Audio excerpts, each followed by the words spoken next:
Olá a todos, eu sou Marina Siqueira, eu sou preceptora de Educação Médica pelo CEDEM aqui da Faculdade de Medicina da USP e hoje eu vou contar um pouquinho para vocês sobre gamificação na área de educação na saúde. Então, no contexto da Covid-19, com a suspensão das aulas presenciais, os professores foram desafiados a se adaptarem, ao ensino remoto. E a gamificação é uma das estratégias que pode ser usada para potencializar o ensino, potencializar o aprendizado e divertir um pouquinho os alunos nesse contexto tão único da nossa história, né? Então, o que é gamificação?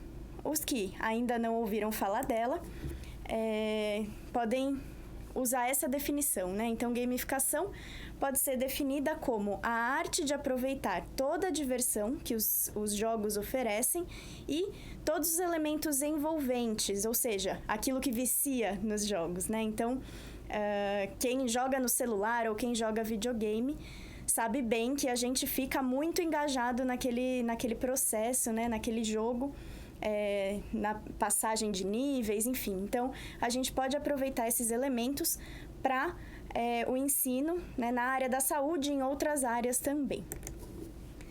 Então, eu coloquei essa imagem para a gente justamente lembrar, né, de como que funciona esse engajamento. Então, quem joga, quem tem sobrinho, quem tem filho que joga, sabe que as pessoas ficam vidradas na tela quando elas estão envolvidas num tipo de atividade assim, né? E aí, o objetivo principal da gamificação para a educação é justamente esse, de aumentar a motivação e engajar os estudantes. Então, essa é uma definição de Inversen, de 2017. Então, é um assunto bastante atual. Eu trago dois conceitos também para a gente entender um pouco melhor como que funciona esse processo de engajamento, que vem da teoria de autodeterminação, do aprendizado. Então, nós temos dois tipos de motivação de acordo com essa teoria. A motivação intrínseca, que é aqui, como eu mostro no Mário, né? É um processo mais profundo, né? Mais complexo, que o aluno ele entende que ele tem benefícios a partir daquele aprendizado, a partir do estudo. Então, ele sabe que ele vai desenvolver conhecimento, ele vai aumentar o repertório dele e ele se motiva justamente por isso. Então, quem joga Mario sabe, né? Conforme a gente vai avançando no jogo, o Mario aumenta de tamanho e aí ele fica um pouco mais ágil, né? Fica mais fácil de jogar com ele num tamanho maior. Então, é esse crescimento pessoal que representa a motivação intrínseca. A motivação extrínseca está representada aqui pelo Luigi. Então, o Luigi está acumulando várias moedinhas que são recompensas externas, certo? Então, a motivação extrínseca é representada por esses estímulos externos que motivam o aluno a se engajar na atividade, a continuar aprendendo. E aí ele pode ser exemplificado na forma de nota, ou de um bônus, ou de um prêmio, né, um chocolate, enfim, uma série de presentes que a gente pode dar para o aluno para ele se engajar naquela atividade. Então, aprofundando um pouquinho mais nesses dois tipos de motivação, a motivação intrínseca, que é essa do crescimento pessoal, do aumento de repertório, ela aumenta a criatividade, flexibilidade cognitiva, o aprendizado de conceitos e, muito importante, o lifelong learning. Então, hoje em dia se discute muito que o aluno da área da saúde, seja medicina, seja fonoaudiologia, fisioterapia, etc., ele precisa aprender a aprender continuamente. Então, durante toda a carreira dele, ele vai estar continuamente aprendendo. Então, ele precisa se munir de estratégias que aumentem essa habilidade. E, por fim, a motivação intrínseca é responsável até por aumentar o bem-estar em relação ao aprendizado, aquele processo ensino-aprendizagem. E a motivação extrínseca, que vem dos estímulos externos, ela é eficaz também, enquanto a motivação intrínseca não se desenvolveu. Então, uma maneira de começar a motivar o aluno pela motivação extrínseca é uma boa ideia, né? Você começa com um estímulo externo até ele entender qual que é a importância daquele assunto para ele seguir na formação.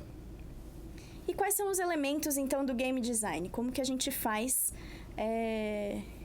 criar jogos em educação, né? Então, esse esquema ele é bem ilustrativo, ele traz vários elementos, e existem elementos mais simples e elementos que requerem um pouquinho mais de habilidade, de conhecimento nessa área de gamificação. A gente vai trabalhar com um pouquinho dos dois, né, nessa aula, nesse conjunto de aulas que a gente está organizando. Então, os elementos mais simples, 2 exemplos clássicos são os pontos, né? Então, a gente faz questões, enfim, cenários que valem pontos, e a junção desses pontos leva a um ranking, né? Então, o primeiro colocado, o segundo colocado, o terceiro colocado. Esses são elementos que a gente pode usar na gamificação. E tem aqui os badges, que são os distintivos. Então, conforme você vai avançando, você vai conquistando esses distintivos para ir passando pelos vários níveis de aprendizado, vários níveis do jogo. Esses elementos mais elaborados, que exigem um pouquinho mais de conhecimento, podem ser uma história, né? O desenvolvimento de um cenário completo, com personagem. Então, você pode criar um jogo de tabuleiro mesmo, que tenha casos clínicos, por exemplo, e o aluno é um personagem, é um médico, é um fisioterapeuta, é um terapeuta ocupacional, é um enfermeiro, né? Pode criar vários personagens ali dentro daquele cenário. Isso é um pouquinho mais complexo, né? Pra gente desenvolver, seria um processo contínuo, né? Você teria que ter um planejamento maior. Outra coisa que a gente pode usar é o feedback interativo. Então, o jogo ele permite um feedback imediato. Então, é aquele sistema acertou ou errou, né? E por que acertou, por que errou. E isso também é muito vantajoso, porque quanto mais imediato é o feedback, mais o aluno absorve aquele conhecimento, absorve por que ele acertou, por que ele errou, e ele consolida aquele conhecimento. Então, se a gente demora muito para dar o feedback, então, por exemplo, numa prova tradicional, né? O aluno faz a prova, o professor corrige, vai corrigindo aquelas 200 provas, demora quase um mês para devolver as notas, né? Porque é um volume grande mesmo. Nesse momento, né, um mês depois, o aluno já esqueceu qual que era a questão da prova, o que ele ficou com dúvida, o que ele não ficou. Então, a gamificação também pode ajudar nesse sentido de promover um feedback mais rápido. E a gente pode usar a tecnologia, que é justamente o nosso foco aqui no contexto que a gente está ensinando tudo virtualmente, né? Então, o uso da tecnologia ele é quase que inerente a esse contexto que a gente está. E aí eu trouxe 2 exemplos de fora da medicina para a gente entender também como que a gamificação pode entrar em outras áreas, como que ela é abrangente. Então, o Waze, por exemplo, é um aplicativo, né, de GPS, e ele usa essa interface de gamificação. Então, ele permite interação entre os usuários. Então, se você sincroniza os seus contatos com o Waze e você está próximo de alguém conhecido, você consegue ver que a pessoa está próxima de você, consegue mandar uma mensagem. Ele funciona com acúmulo de pontos, você vai evoluindo, né? Tem os bonequinhos, então você vai se tornando desde o iniciante até o expert, né? E tem toda essa interface aqui de botões que você faz para reportar o radar, o semáforo, um acidente. É tudo mais ou menos nesse estilo de videogame.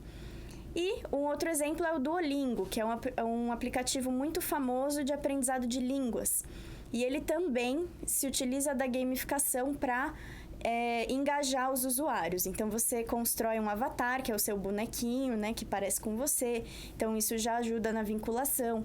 Durante as atividades do curso de línguas, né, você vai avançando nos níveis também, ele vai te dando recompensas, enfim. Então, ele usa esses elementos que a gente acabou de falar. E por que usar? Então, quais são as evidências na área de educação na saúde que justificam a aplicação da gamificação? Então, esse é um documento bastante interessante, que é da Associação Europeia de Educação Médica, né, que eles fazem essa série de 12 tips, que são 12 dicas sobre vários assuntos. E eles falam da gamificação. Então, para quem quiser se aprofundar um pouquinho mais, é interessante ler que tem eles colocam vários aspectos da gamificação que podem ser aplicados e como aplicar da melhor forma, baseado em evidências.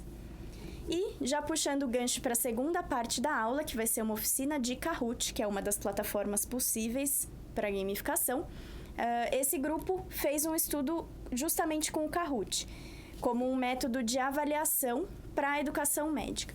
E o que eles descobriram? Que as sessões de Kahoot, elas motivam os estudantes a aprenderem, a estudarem.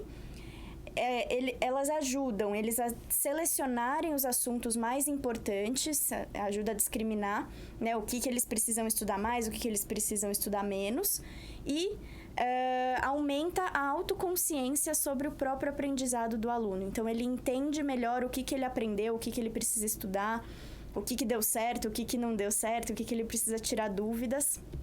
E isso acaba ajudando muito nesse processo de engajamento, principalmente à distância, que a gente não tem o contato direto com o aluno, né? Então, esse tipo de estratégia é bem interessante, porque é outra forma de entrar em contato, de vincular, de estimular o aluno a permanecer na aula, né? A ficar lá horas e horas na frente do computador. É muito mais fácil você ficar horas e horas na frente do videogame do que assistindo a aula. Então, por que não juntar as duas coisas? Então, essa é uma ideia. Então, agora vamos para o próximo nível, que é a nossa oficina de Kahoot.